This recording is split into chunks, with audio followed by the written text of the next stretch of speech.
자, 북한이 ICBM급 최고고도 6,000km로 70분간 1,000km를 비행해서 미사일을 날렸습니다. 연합뉴스 보도에 따르면 북한이 동해상으로 ICBM을 발사했는데 한일 정상회담을 겨냥했다라고 보도를 했습니다. 한미일 협력의 약한 고리였던 한일 관계가 개선의 계기를 맞는 데 대해서 견제하면서 한반도 정세의 주도권은 자신들에게 있다는 점을 과시하려는 것으로 보인다라고 보도를 하였습니다. 자, 여기서 알 수 있는 것은 북한이 한일 관계가 가까워진다는 것을 꺼려 한다라는 것을 알 수가 있죠. 자, 한일 관계가 가까워지는 것을 꺼려 하는 것이 북한만 있느냐? 그렇지 않습니다. MBN 보도를 보면 민주당이 용산을 찾아서 굴욕적 조공 외교다. 국민의힘은 그에 대해서 반일 죽창과 타령이다. 라고 말을 던졌다. 서로 이렇게 논쟁이 됐다라는 얘기가 있는데, 자, 여기서 민주당의 입장을 보자면은 한일 정상회담을 하루 앞두고 대통령실 앞에서 규탄 기자회견을 열었습니다. 정부가 제시한 3자 변제안 철회를 거듭 촉구하며 윤석열 대통령의 방위를 굴욕적 조공 외교라고 비판했습니다. 근데 이 부분에 대해서 조금 돌아봐야 될 것을 하나 제시하자면은 일본의 좀 미온적인 사과 태도에 대해서 좀 지켜봐야 되는데, 이게 왜 그럴까? 과거에 무슨 일들이 있었길래 이럴까를 좀 보면 되는데, 바로 직전에 있었던 협의가 아마 위안부 합의였을 겁니다. 위안부 합의하고 총리가 직접 사과를 하고, 그 다음에 배상금을 지급을 했다. 보상금 지급을 하기로 했었죠. 근데 그것을 민주당 문재인 정권이 들어서면서 일방적으로 파기를 했습니다. 그리고 웃긴 게 사과하고 배상하라고 우깁니다. 사과하고 배상을 했더니 파기를 하고 갑자기 사과를 요구하고 배상을 요구합니다. 이거 어떻게 하라는 겁니까? 근데 그에 대한 명분이 더 웃깁니다. 진심 어린 사과를 해야 된다는 겁니다. 진심, 당연히 진심이면 좋죠. 근데 우리가 진심이란 걸 어떻게 구분하나요? 진심이란 기준이 있나요? 수치가 있나요? 아니면 궁예처럼 무슨 마음을 들여다보나요? 불명확한 기준으로 파기를 한 겁니다. 결국에는 일본과 한국, 한일 관계에 이간을 놓고 관계를 끊는 가끈 정책인데, 아니나 다를까 민주당이 했죠. 가끈 정책. 자, 이렇게 되면은 일본이야 당연히 사과를 해야 되는 입장임은 맞지만, 사과를 했을 때 파기를 하고 보상을 했을 때 받지 않는다면은 사과를 하고 보상을 하겠습니까? 사과를 했는데 사과를 안 받고 사과를 하라고 합니다. 이거를 어떻게 반응을 해야 되는지 민주당에서 한번 답을 줬으면 좋겠습니다. 적어도 과거에 있었던 사과 내역이라던가 고노다마 같은 거에 대한 계승이라던가, 그 다음에 협의가 된 부분과 안 된 부분에 대한 기준이라도 있어야 어느 방식으로 얼마만큼을 하는가가 있지만, 모든 사과에 대해서 무시를 하고 밀어붙이니 이러한 마찰이 생길 수밖에 없는 겁니다.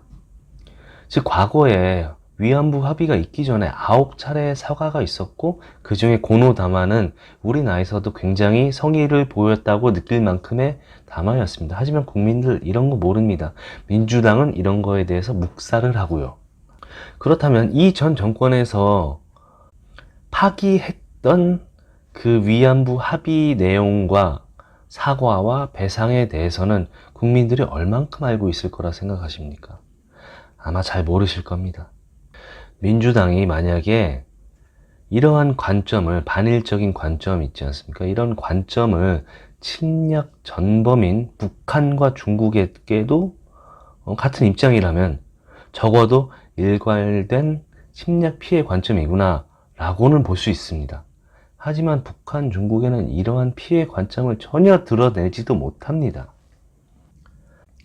자, 다시 미사일 발사 시점으로 돌아가서 다시 이야기를 연결해 가보도록 하겠습니다.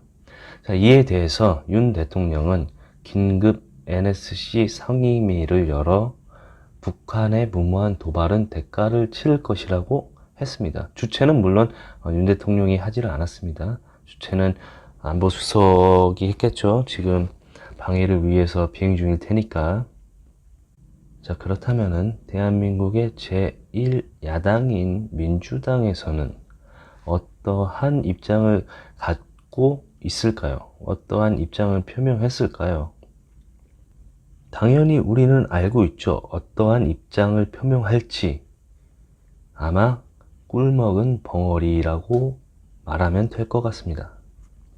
본인들이 갖은 전략을 계승하는데 딱히 뭐라 비판할 거라고 생각할 수가 없습니다.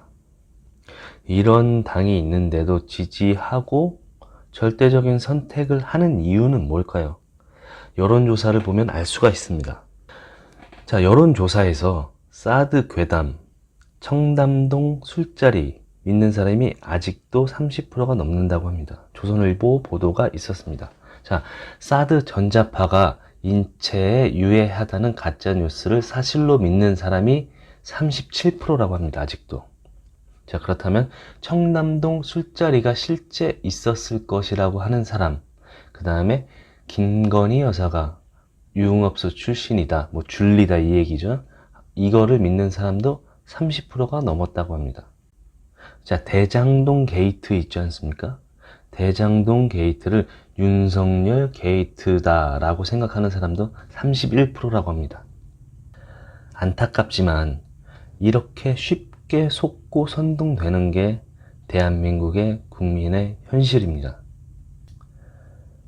안타깝게도 진지전에서 자유주의자들이 좌파들에게 완패한 결과이기도 하죠.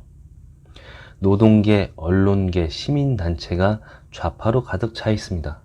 심지어 간첩단까지 확인되어도 굳건히 존재하고 있는 집단들입니다. 이게 현실이고 속고 선동당한 사람들이 태반이나 있다는 겁니다. 그것이 친북 좌파인 정당에 존립할 수 있는 원동력인 것이죠. 한일 정상회담 견제차 북한은 미사일 도발을 했습니다. 갖근 정책을 계승하는 민주당은 역시나 북한 도발엔 꿀먹은 벙어리였습니다. 민주당은 윤석열 정권의 한일 협의를 굴종으로 선동 중에 있습니다. 과거에 있었던 일본의 사과 이력과 고노다마에 대해서 국민들은 잘 알지 못합니다. 민주당은 과거 사과 다 무시하고 밀고 나가는 모습입니다. 그 와중에 여론조사를 통해 확인된 사항은 국민들이 아직도 잘 속고 있다는 것입니다. 혼란하고 혼란한 상황인 것이죠.